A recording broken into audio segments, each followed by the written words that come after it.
Hey guys, what is going on? Narcissus here from RLP Gaming Projects. So, two quick things before we are getting into this video. First off is I'm going to change the channel name. I feel like RLP Gaming Projects is a hard name to remember, so I'm making one last name change. I have an idea for the new name of the channel, but am not certain yet, but just wanted to give you guys a heads up. Second, welcome to a new channel series called Let's Talk About that I'm going to be starting on my channel. Since my life is so chaotic and I don't have time nor the desire to rush through games, since I like enjoying them and playing them at my own leisure, I will be playing the first 10 hours of games and will give an unofficial review of them. And when I beat them later on, and if they are good enough to keep talking about, then I will make a follow-up video. Now, finally to the good stuff. But please guys, don't forget to subscribe and give this video a big thumbs up. So recently I have got into a new to me series called Is. I started off with Is a Lacrimosa of Donna, which I imagine a lot of people started off with. When I first started this game I was like, wow, this is completely overrated. What is this game? It is garbage. I was so bored. But after getting halfway into the game, the story really begins to pick up. The combat system really starts to grow on you, and exploring is a lot of fun. By the time I beat the game, I was in love with the series, though I will not take back my previous comments on how boring the beginning of the game was, because it was, everyone, so suck it. Just kidding, of course. Moving on. So my newfound love for Is 8 led me to purchasing quite a few of the games in the series. I purchased Is Origin, Is 6, 7, and Is 9. I mean, the Is series finally gave me a reason to use my old and dusty PlayStation TV, since some of the older games in the series can be conveniently and affordably played on it. I thought I would never use that old relic, but the point of all this nonsense is that all of this stuff led me to the wonderful experience that is called Is 9 Monstrum Nox. So let's talk about Is 9 Monstrum Nox for the PlayStation 4. The main hero in Is 9 is Adol Kristen, who is the main character for most of the games in the Is series. He has just recently come to the prison city of Balduke with his commonly seen companion Dogi. The game has a lot of throwbacks to prior games in the series, and this makes for fun reminiscing by veteran players. This doesn't hinder new players at all, however, since not knowing the previous stories doesn't interfere with the current story being told. Upon arrival, Adol is immediately arrested by the warden of the prison city and the head knight of a local church organization called Hieroglyph Church. Adol is arrested for his suspicious adventuring that has caused many mysterious events to take place. Adol breaks free of his prison and begins to investigate what is going on in this bizarre town and why he was really arrested. While doing this, he meets quite an interesting new cast of characters. The characters that I experienced in the first 10 hours of the game had a lot of diversity, from shy and reclusive, to bubbly and outgoing, and even hostile and grumpy. This game comes packed with an amazing cast. Most important from this cast of characters is the mysterious Aprilis, who curses Adol with an unusual but useful transformation. Several other people have been transformed as well and are all referred to as monstrums. The monstrums appear to be very standoffish at first, but as the chapters of the story progress and you begin to recruit each monstrum to your party, the character development and bond between characters really begins to blossom as you find out the complicated stories behind each of them.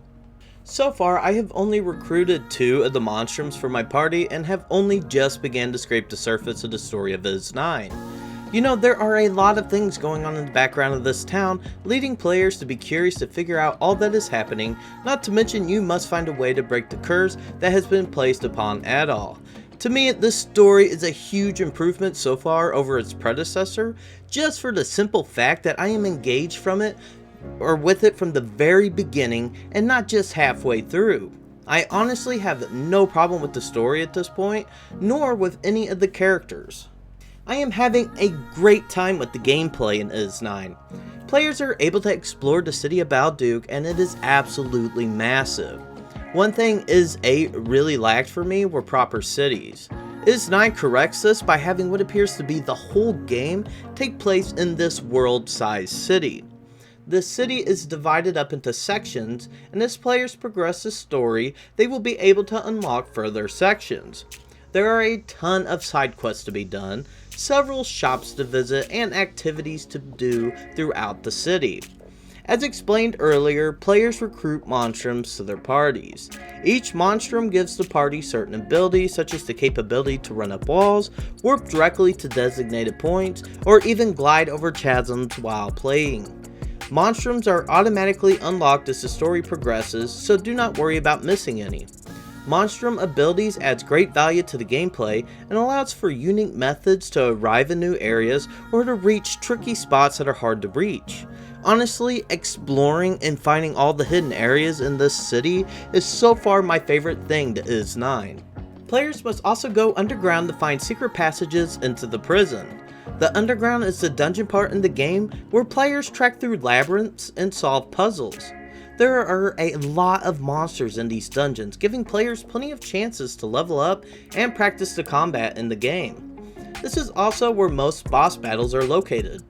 The dungeons are a lot of fun and adds great gameplay with the puzzles that players must solve to progress and challenging monsters which players must learn how to defeat. Next, let's get into combat. Combat in Is 9 plays almost entirely like Is 8. While in combat, there is a designated attack button, dodge button, jump button, and lock on button. You are able to switch among members of your party by pressing the circle button. Skills can be used by holding down the R1 button, then hitting the corresponding triangle, circle, square, or cross button in which players can assign their skills to. Only 4 skills can be equipped at a time. Players can enter a boost mode, which is featured in most Is games.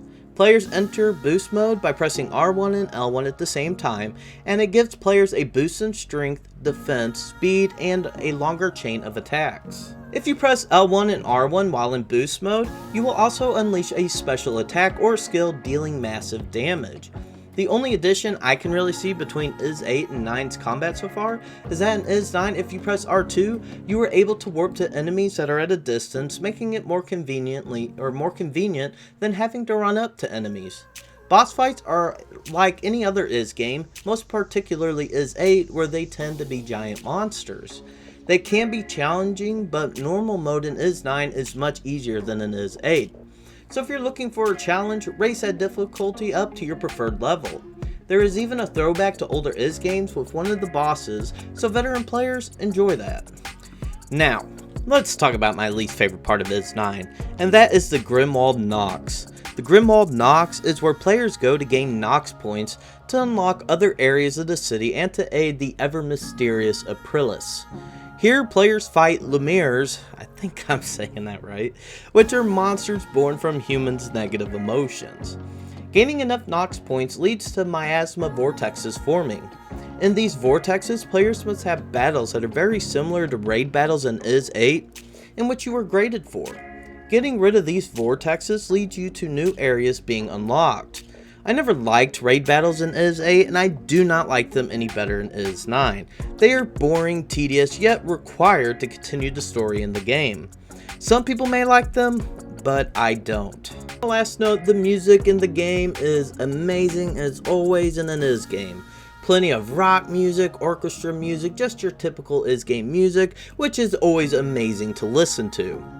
The graphics for an end-of-life PS4 game like this was a little lacking, but I still enjoyed the art style.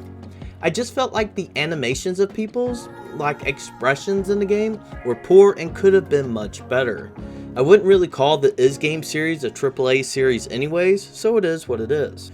In conclusion though, Is 9 Monstrum Nox is bloody brilliant. I am having a blast with it. Go out, buy it. If you're an Is fan, you will absolutely love it. If you're an action JRPG fan, you will love it. Most importantly, everyone, if you are playing this game, comment down below if you're having an epic time with it or if you feel disappointed by it.